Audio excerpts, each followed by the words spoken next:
We're here with Alan Vilaverde, who's the manager of the Peabody Hotel in the beautiful lobby of this space.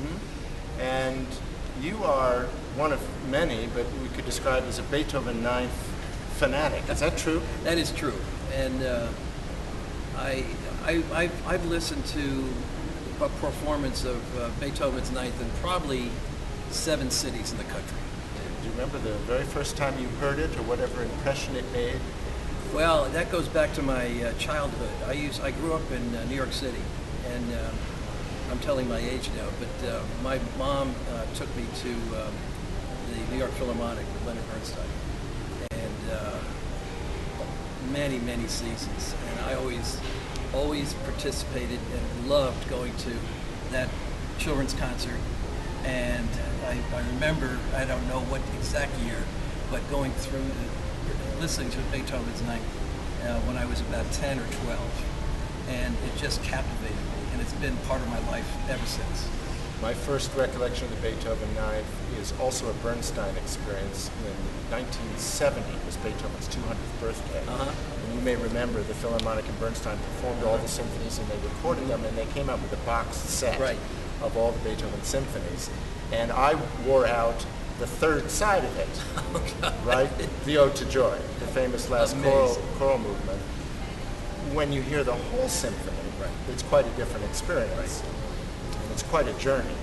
Well, the first 3 movements are almost a lead-in to the Ode to Joy, but they are not insignificant in themselves. I mean, you're the musical director, and I'm just an observer, but you have to hear it in its entirety to get the appreciation of that whole piece of work. One of the remarkable things, I think, is to arrive at the concert and see all the chorus in place, and very large orchestra, and the soloists out front, and then you wait, and you wait, and you wait. Of course, everybody today knows what's coming. Oh yeah. It's the tune that every school child in America can sing. But I wondered, the first performance.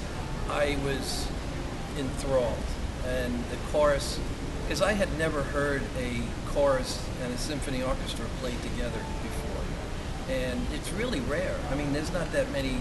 It's rare for us. In fact, this is the first time we've performed this piece. Yeah.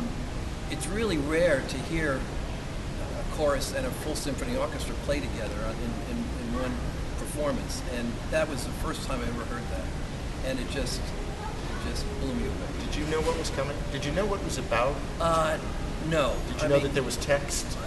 No, I've since learned that, but at that time, my mom just, she was a classical music lover, and I think it was a surprise for her to have me go through it, because she didn't tell me anything about the final movement.